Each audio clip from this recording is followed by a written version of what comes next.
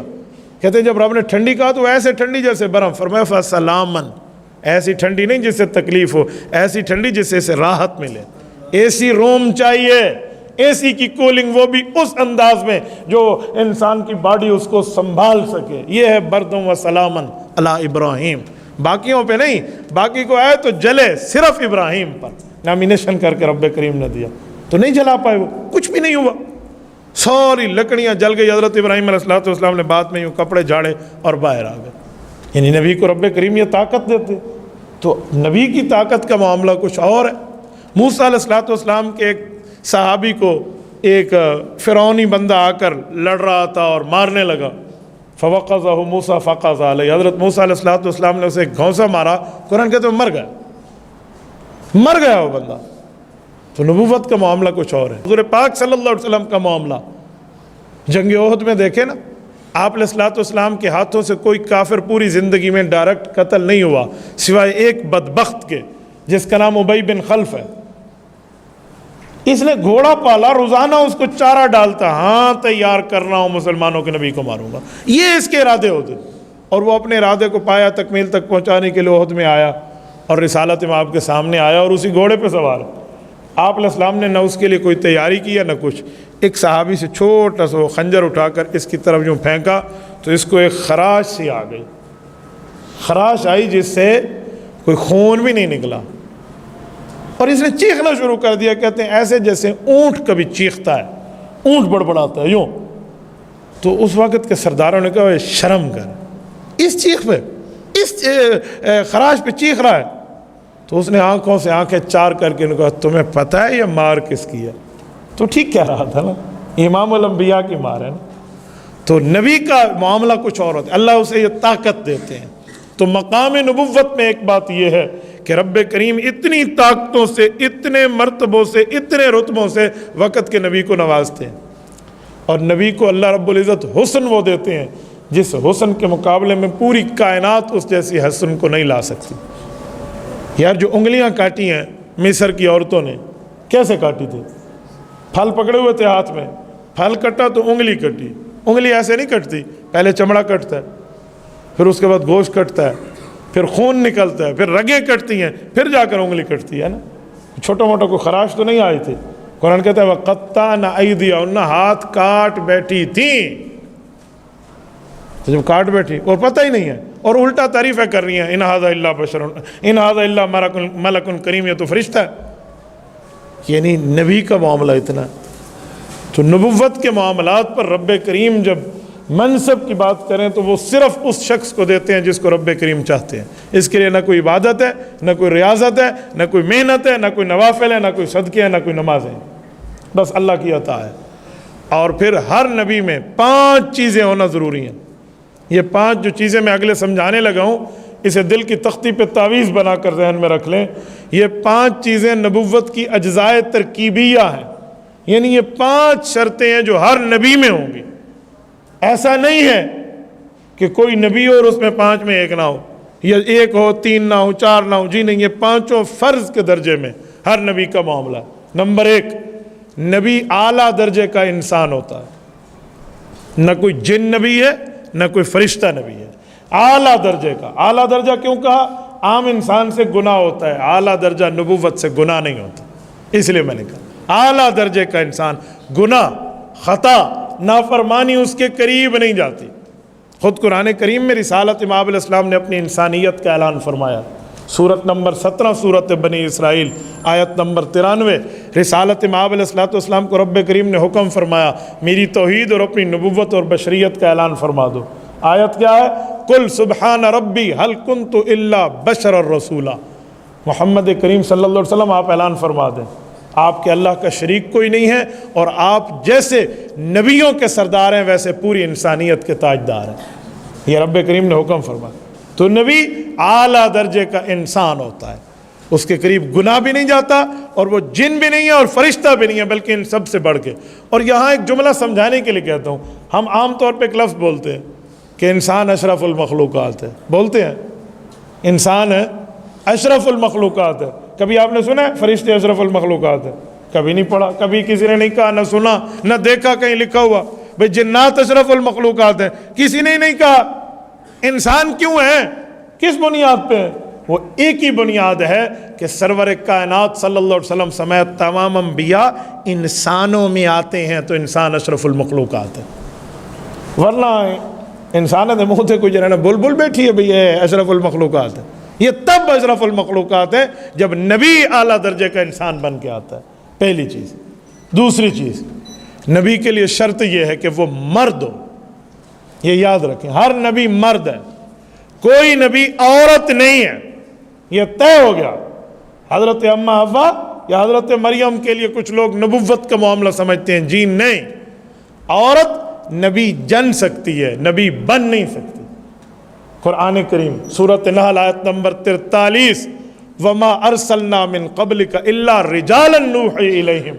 قرآن کہتے ہیں محمد مصطفیٰ صلی اللہ علیہ وسلم، آپ اور آپ سے پہلے جتنے انبیاء آئے ہم نے انہیں مرد بنایا، رجالن، مرد بنایا۔ رجل مرد کو کہتے ہیں، رجال جمع ہے۔ نوحی الیہم، ان کی طرف ہماری وحی آتی تھی۔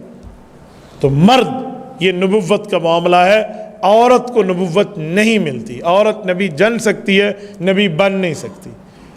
دوسری شرط، تیسری جزء ترکیبیہ، ہر نبی مبعوث من اللہ، اس کو اللہ تعالیٰ بھیجتا ہے، وہ اللہ کا بھیجا ہوا ہے۔ یوں نہیں ہے کہ کوئی اپنی طرف سے بیٹھ کے کہ مجھے شوق ہوا ہے، پچھلے سال سے لے کر آج تک میں نے 10 لاکھ نفل پڑھ لیے لہٰذا میں نبی ہوں۔ اس شوق کی بنیاد پہ نبوت نہیں ملتی، خواہش کی بنیاد پہ نبوت نہیں ملتی، اپنی دل کی چاہت کی بنیاد پہ نبوت نہیں ملتی۔ نبوت ملتی ہے تو اللہ کی طرف سے ملتی ہے، بس اللہ جسے بنا دے، وہ باپ ہے تو بیٹے کو بنا دے، بیٹا ہے تو پوتے کو بنا دے، پوتے پر پوتے کو بنا دے، نسل در نسل انبیاء چلے ہیں۔ حضرت یوسف علیہ السلام خود نبی، حضرت یوسف کے والد نبی، حضرت یوسف علیہ السلام کے دادا جان نبی، حضرت یوسف علیہ السلام کے پردادا جان نبی، یوسف بن یعقوب بن اسحاق بن ابراہیم علیہم السلام، چاروں سے نسب میں اور سلسلے میں نبوت چلی ہے، کوئی پرابلم نہیں ہے، اللہ جسے چاہے دے دے۔ یہ نہیں کہہ سکتے کہ اس گھر میں اللہ نے اتنے نبی کیوں دیے ہیں، یہ اللہ کی سوچ، اللہ کی مرضی، اللہ کا کام، اللہ کی منشا۔ اللہ کی سوچ پہ کوئی بولے تو ہم بھی کہہ سکتے ہیں کہ ناک آپ کے منہ پر کیوں لگے، آپ کے پیچھے لگ جاتا، آپ کی اس گدی پہ لگ جاتا پیچھے، خود کی طرح ناک لگا کھڑوتا ہو گیا، اتنا کیوں لائے بھئی یار اللہ کی مرضی ہے، تو یہاں بھی اللہ تعالیٰ کی مرضی ہے، رب جیسے چاہے اللہ تعالیٰ ویسے کرتا ہے۔ یفعل ما یشاء ویختار، رب کریم جو چاہتا ہے بس اس کی چاہت، ہماری سوچ وہاں نہیں جا سکتی، ہم مخلوق ہیں بھائی۔ خالق کی معاملے کے مقابلے میں مخلوق کی عقل آ جائے، جس کو اللہ تعالیٰ نے بنایا ہے وہ اللہ کا مقابلے میں آ جائے، جناب من یہ عقل کا معاملہ ہے ہی نہیں۔ حضرت علی المرتضیٰ رضی اللہ عنہ نے ایک بات میں معاملے کو فائنل فرمایا، کہتے ہیں عقل اور دین کے مسئلے میں دین اوپر ہے، عقل تابع ہے۔ کہ جی وہ کیسے؟ کہ سردیوں میں ہم موزوں پہ مسح پاؤں کے اوپر سے کرتے ہیں، عقل تو کہتی ہے نیچے سے کرو کہ مٹی تو نیچے سے لگتی ہے، تو کہ مٹی صاف کرنے کے نہیں ہے۔ یہ نبوت کی منصب پہ، حکم پہ عمل ہے کہ آپ نے اوپر سے کرنا ہے، حضور نے فرما دیا، بس نبی کا آرڈر اور لوہے کا گارڈر، اس پر کوئی سوچنے کی ضرورت نہیں ہے۔ تو مبعوث من اللہ، اسے اللہ بھیجتے ہیں، وہ اللہ کی طرف سے بھیجا ہوا ہے، کسی اور کی طرف سے بھیجا ہوا نہیں ہے۔ تیسری شرط۔ چوتھی شرط، ہر نبی میں معصوم عن الخطا ہونا، یہ شرط ہے، فرض ہے، گناہوں سے پاک، گناہوں سے معصوم، معصوم عصمت سے نکلا ہے، اس کا معنی اس سے گناہ نہیں ہوتے، خطا نہیں ہوتی، اور اللہ کی طرف سے بھیجا جاتا ہے اور خطا بھی نہیں ہوتی، گناہ بھی نہیں ہوتی، کسی نبی کا کوئی گناہ نہیں۔ حضرت آدم سے لے کر سرور کائنات حضرت محمد مصطفیٰ صلی اللہ علیہ وآلہ وسلم تک کوئی گناہ نہیں۔ حضرت آدم علیہ السلام کی جو معافی قبول ہوئی تھی نا، وہ بھول کی تھی، گناہ کی نہیں تھی، یاد رکھنا، گناہ نہیں ہے، وہ بھول ہے۔ خود قرآن کہتے ہیں وَلَقَدْ عَهِدْنَا إِلَىٰ آدَمُ مِن قَبْلُ فَنَسِيَ، حضرت آدم سے جو ہم نے وعدہ لیا تو حضرت آدم بھول بیٹھے، بطور انسانیت، بطور فطرت، بائی نیچر بھول گئے۔ تو اس لیے انسان میں بھولنا ہے، اور بھول پہ تو رب کریم کی پکڑ بھی نہیں ہے نا، لیکن نبی کے لیے کیونکہ اعلیٰ رتبہ ہے، اس بھولنے پر اللہ تعالیٰ سے نبی معافی مانگ لیتے اور اللہ معاف کر دیتے۔ امت کے بھولنے پہ آپ کو اور مجھے کوئی پکڑ نہیں ہے کہ ہمارے رتبے کہاں ہیں، لیکن وہ رتبہ بہت بڑا ہے، تو اس لیے اس کی بھول پر بھی اللہ تعالیٰ پوچھ لیتے۔ تو حضرت آدم کی بھول ہوئی تھی، گناہ نہیں ہوا تھا، یاد رکھیں۔ ایسے ہی حضرت موسیٰ علیہ السلام نے جو گھونسا مارا اور وہ بندہ مر گیا، تو وہ حربی کافر تھا، جنگی کافر تھا، اور جنگی کافر کو مارنے میں کسی قسم کا کوئی اسلام میں وہ نہیں ہے۔ جب جنگی کافر ہو اور حربی کافر ہو تو آپ اس کو مار سکتے ہیں، آپ کے پاس اس وقت پوری جنگ کی ترتیب میں شریعت اسلامیہ کی اتھارٹی ہے، اور وہ تو فرعونی کافر تھا، وہ حربی تھا، تو اس کو مار دیا۔ رب کریم کے سامنے حضرت موسیٰ علیہ السلام نے دعا کے لیے دستے دعا اٹھائے کہ اللہ میرا ارادہ مارنے کا نہیں تھے، تو ایک ہی گھونسے میں چل بسا۔ رب کریم نے ان کی اس معاملے کو بھی معافی عطا فرما دی، یہ بھی گناہ نہیں تھا۔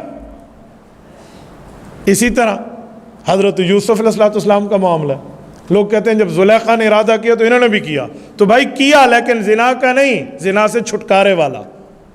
اس نے کیا برائی والا، انہوں نے کیا برائی سے چھٹکارے والا، تو یہاں بھی کوئی گناہ نہیں ہے۔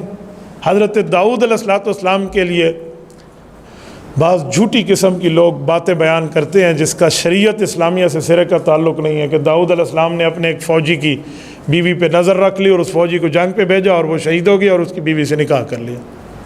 یہ کسی عام بندے کی بات کو آپ اٹھا کر حضرت داؤد علیہ السلام جیسے نبی پر بات لائیں جس کو قرآن کہتا ہے کہ نبی سے گناہ نہیں ہوتا۔ خود حضرت یوسف کے معاملے میں رب کریم فرماتے ہیں سورۃ نمبر 12 سورۃ یوسف وَكَذَلِكَ لِنَصْرِفَ عَنْهُ السُّوءَ وَالْفَحْشَاءَ، کہ نبی سے گناہ نہیں ہوتے۔ اور خود حضور پاک صلی اللہ علیہ وسلم کے لیے فرمایا سورۃ فتح آیت نمبر 2 لِيَغْفِرَ لَكَ اللَّهُ مَا تَقَدَّمَ مِن ذَنبِكَ وَمَا تَأَخَّرَ، محبوبہ ہم آپ کے گناہ نہیں ہیں، جسے سمجھتے ہو تو اگلے پچھلے بھی معاف ہیں۔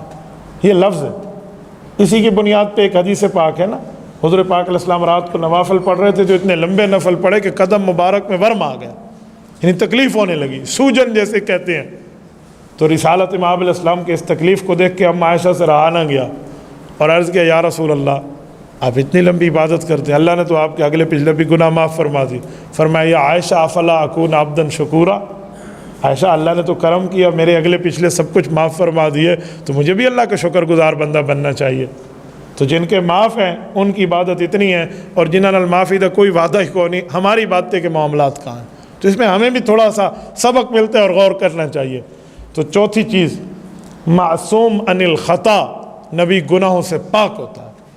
اور پانچویں اور آخری چیز مفروض الاتباع، کہ نبی کی بات ماننا اس کی امت پر فرض ہوتا ہے۔ تو یہ 5 چیزیں ہیں۔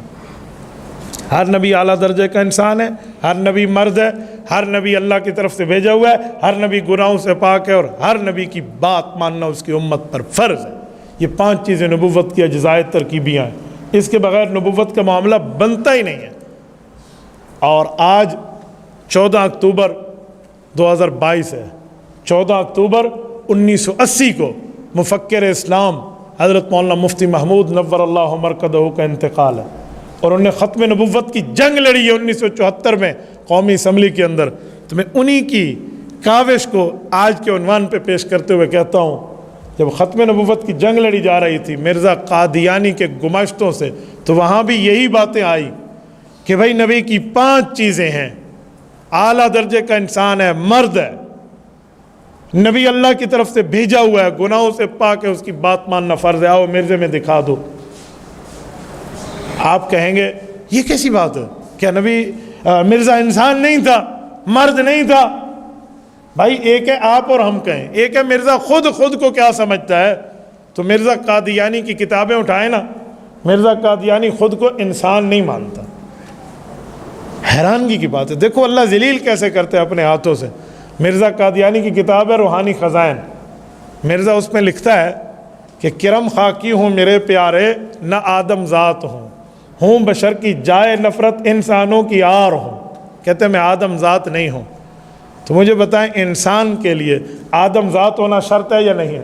تو مرزا خود کی آدم ذات ہونے کی نفی کرتا ہے.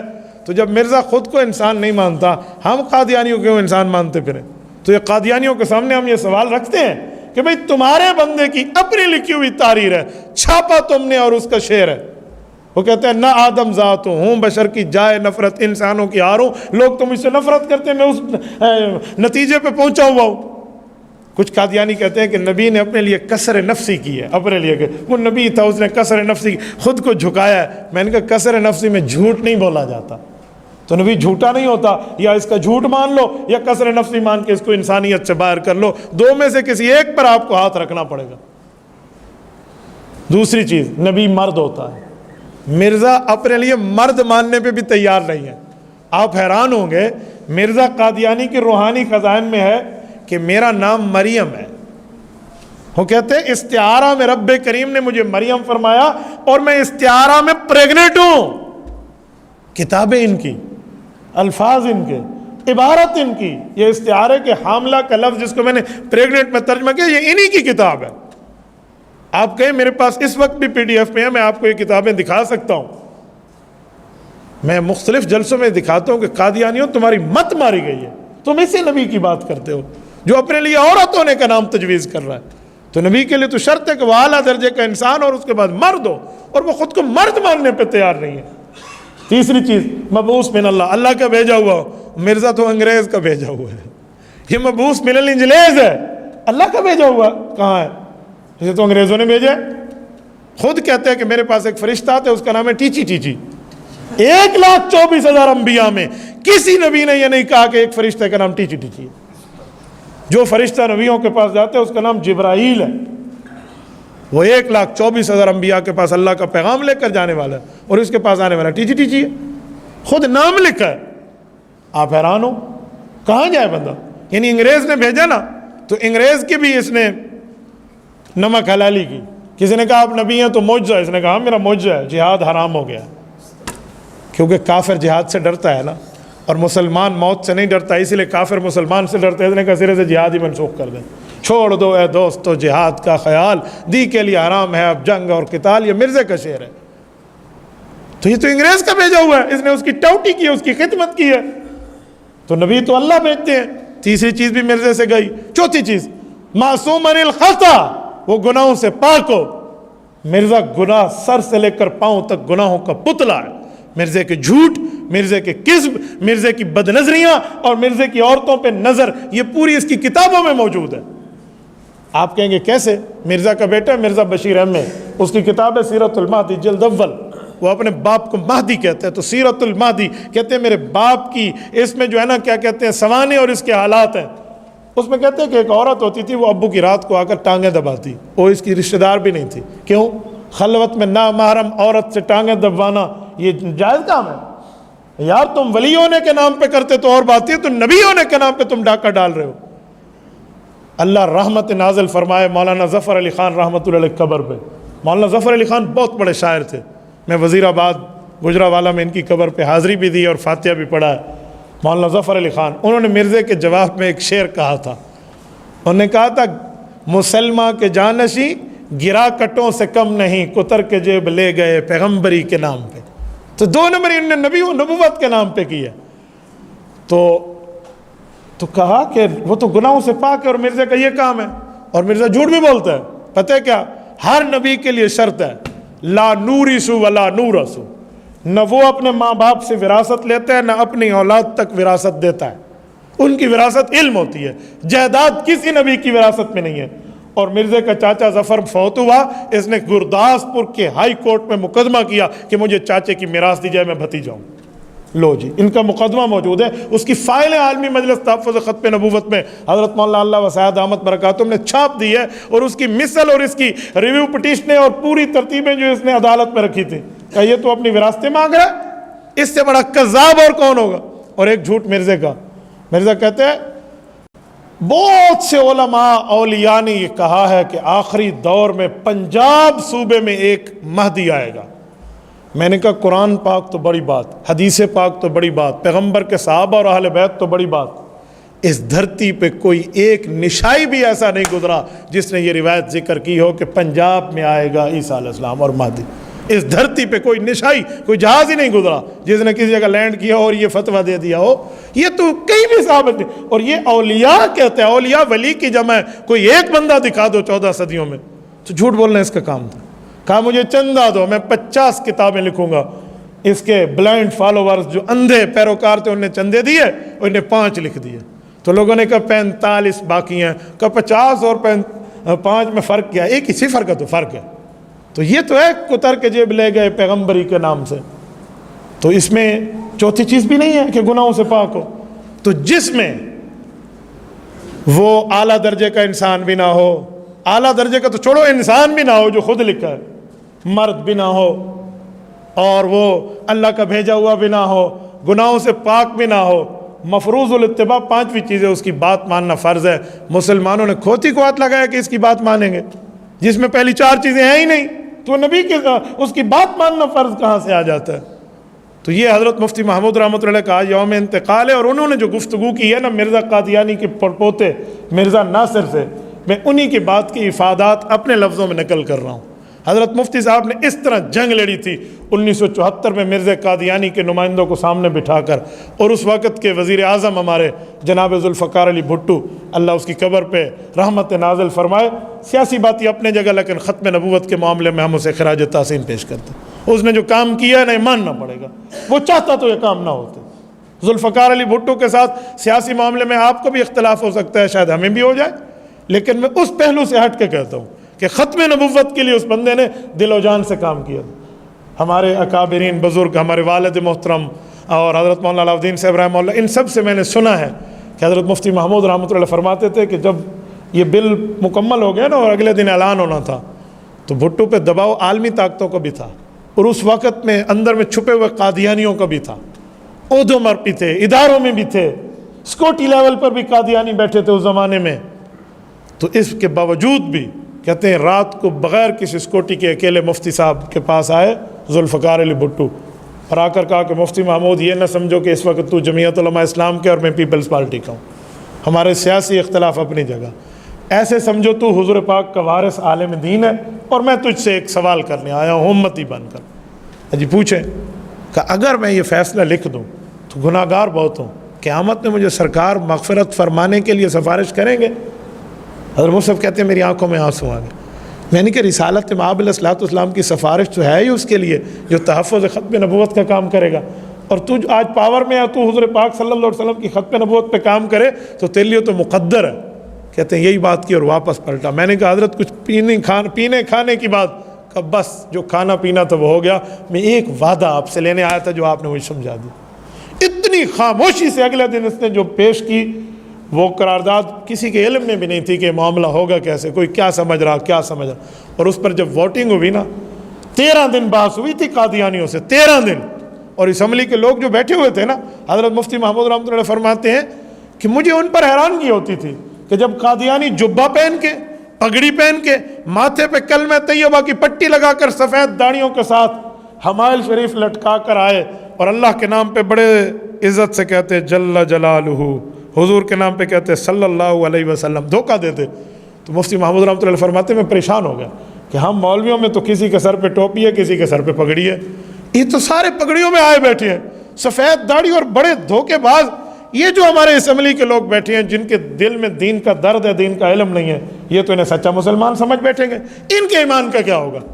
مفتی صاحب کہتے ہیں میں تو دعائیں مانگتا رہا کہ مولا ہم تو حضور پاک کے ختم نبوت کی وکیل بن کے یہاں آئے ہوئے ہیں، اللہ تو ہی کرم فرما۔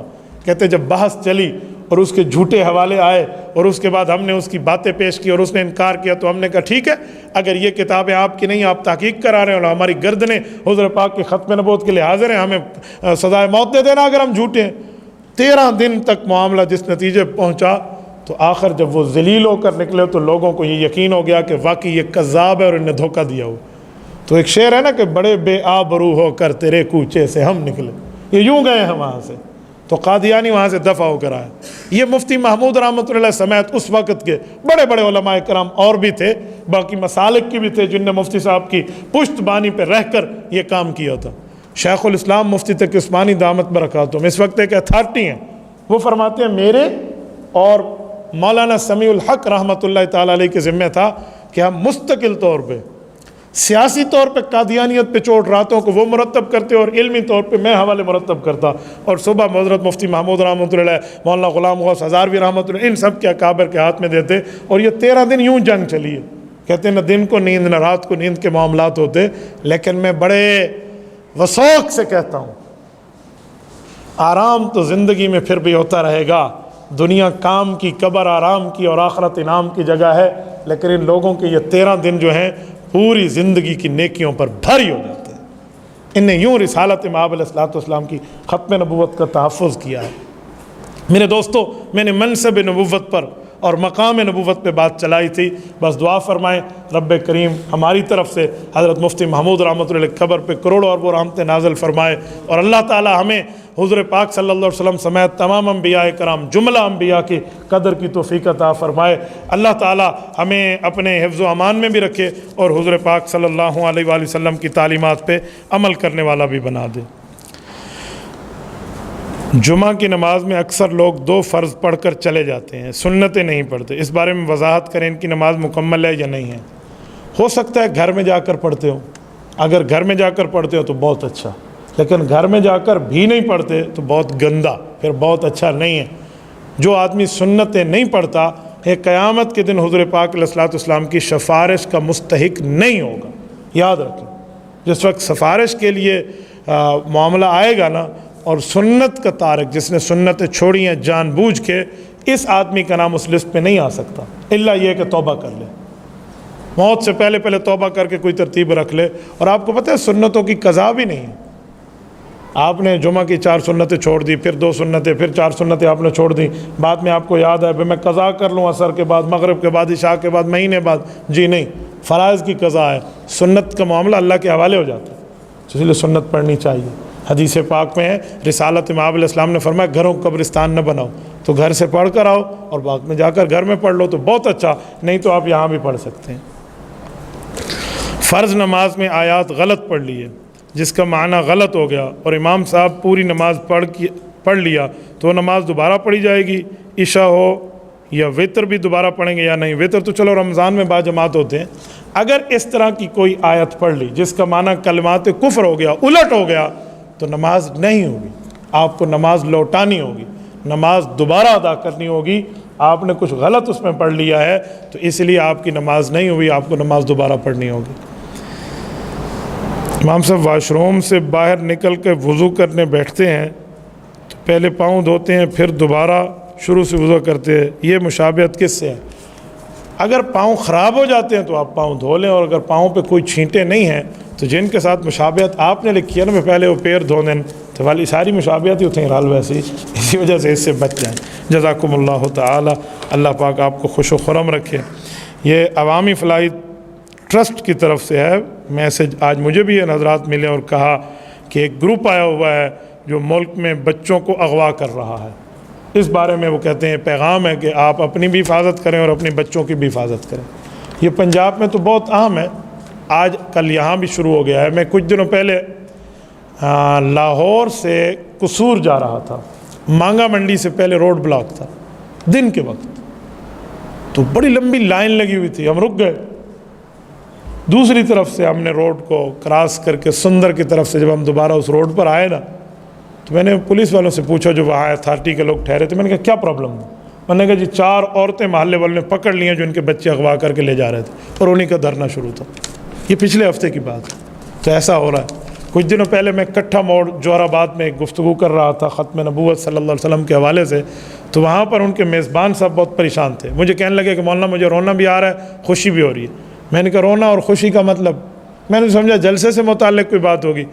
کہتے ہیں رونا اس لیے آ رہا ہے کہ آج 6 دن ہو گئے ہمارا بھتیجا اغوا ہوا ہے، اور اب پتہ چلا ہے کہ اس کو اغوا کیا ہے، اس نے شور شرابہ کیا تو اس کو نشہ دے کر اس کا سارا خون نکال دیا۔